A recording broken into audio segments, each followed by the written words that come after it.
So today I'm running some sample hats, and I just kind of wanted to take you along to show you kind of how I do this process. So, where are my hats? So I'm running sample on these two. This one's an auto. This one is a value cap. They look pretty much the same, but I'm going to be using these two. I have a market coming up in about 2 to 3 weeks. So I'm going to be selling both of these hats. There's actually a third one.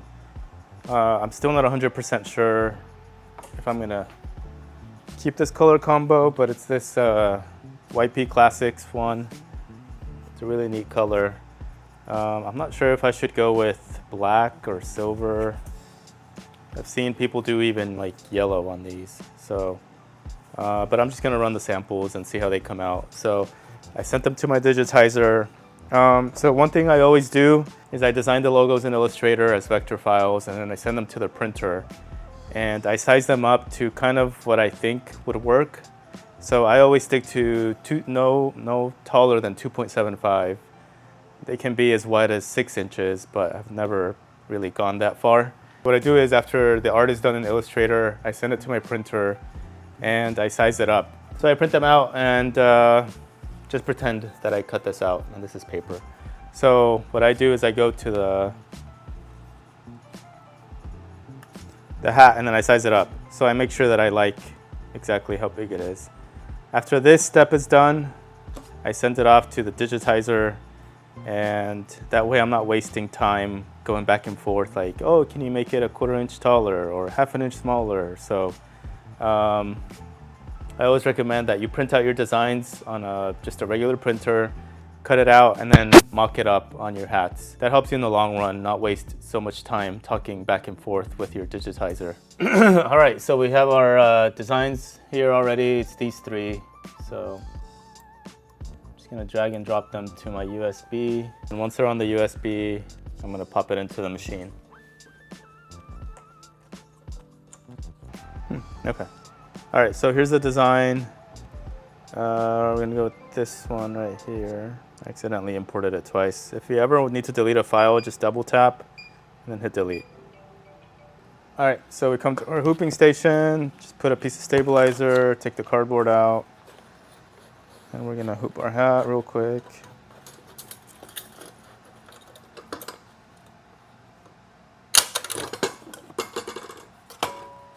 And we have our hooped hat. Next up, we're gonna go back to our machine.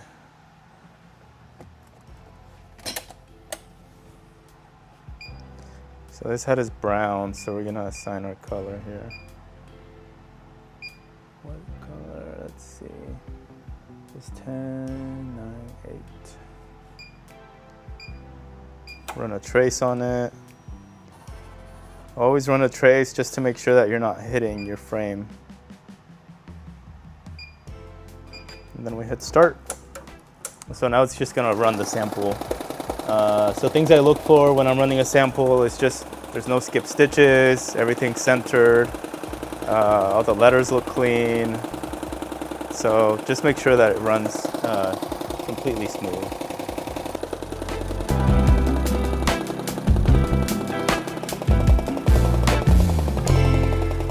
Always tell your digitizer where your design is going. So if it's going on a hat, tell them it's going on a hat. If it's going on a shirt or a sweater, let them know that as well. So every single garment has their own technique, but you have to be especially careful with hats because if they get digitized the wrong way, it can mess up the hat. The normal technique is usually bottom up, center out. So whenever you're running a test hat like I am, always make sure to look for stuff like that.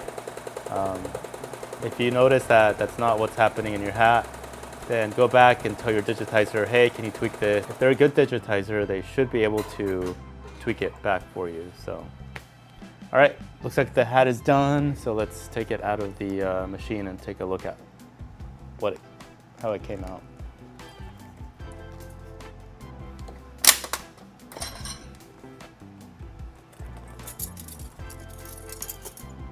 And there it is.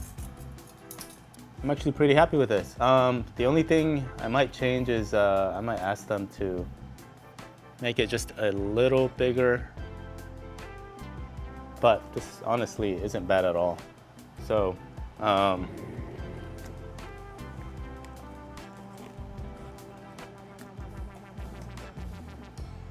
here's an up close if you guys want to take a look at it.